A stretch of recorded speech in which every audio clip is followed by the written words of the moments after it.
جب ماہ سیام رمضان المبارک جلوہ گر ہوتا ہے، جنت کے 8 دروازے کھول دیے جاتے ہیں، جہنم کے دروازے بند کر دیے جاتے ہیں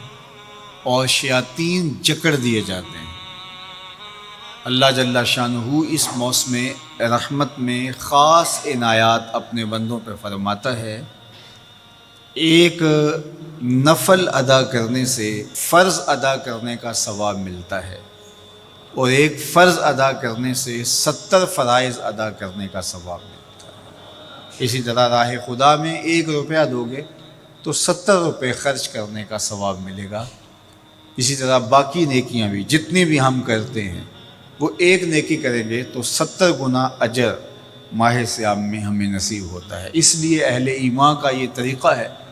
کہ وہ اس مہینے میں کثرت کے ساتھ تلاوت کرتے ہیں، کیونکہ ایک مرتبہ اگر قرآن مجید پڑھ لیا تو 70 مرتبہ قرآن مجید پڑھنے کا ثواب نصیب ہوا۔ ماہ سیام میں چونکہ شیطان بندھا ہوا ہوتا ہے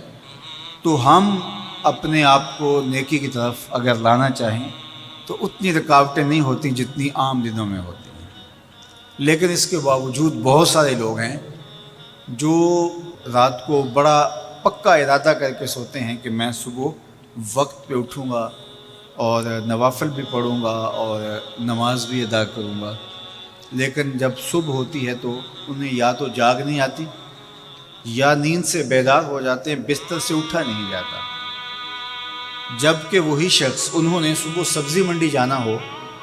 تو چھلانگ لگا کے اٹھتے ہیں اور سبزی منڈی پہنچتے بھی ہیں۔ سستی طبیعت کا کسل نہیں ہوتا۔ عمومی طور پہ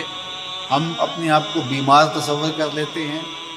اور سستی اور کسل کا نام دے کر کے، بہانہ دے کر کے ہم کہتے ہیں کہ بس کیا کریں، ہم کو ارادہ کرتے ہیں روز لیکن ہم سے اٹھا نہیں جاتا، بس طبیعت اس طرح کی ہے، کسل ہے، سستی ہے۔ یہ بات ذہن میں رکھیے گا کہ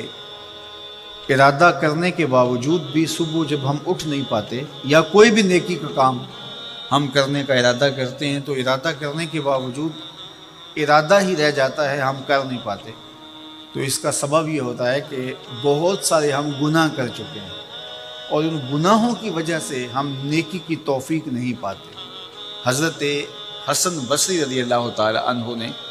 یہی وجہ اس کی بیان فرمائی ہے۔ تو اس کا بہترین طریقہ یہ ہے کہ توبہ کی جائے، اور توبہ بھی سچے دل سے کی جائے، رو رو کے اللہ سے گناہوں کی معافی مانگی جائے، اور سچے دل سے جب توبہ کی جائے تو پھر سارے گناہ نہ صرف مٹا دیے جاتے ہیں بلکہ ان کو بدل کے نیکیوں میں تبدیل کر دیا جاتا ہے۔ تو ماہ سیام کے اندر پختہ عزم کریں اور اس عزم کو عمل کی شکل دینے کے لیے سچی توبہ کریں کہ ہمارا یہ رمضان اس طرح سے گزرے، یہ مہینہ اس طرح سے بسر ہو کہ ہم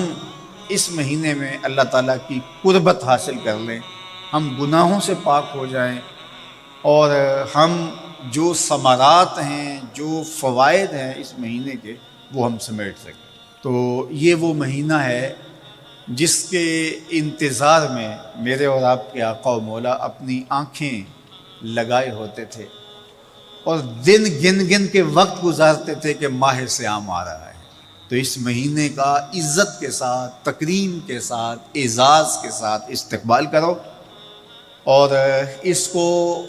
پلکوں پہ بٹھاؤ، اس کو دل پہ بٹھاؤ۔ اس مہینے کی تکریم یہ ہے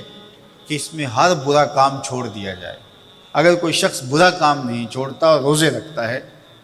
تو میرے اور آپ کے آقا و مولا کا ایک فرمان سن لیجئے، من لم یدع قول الزور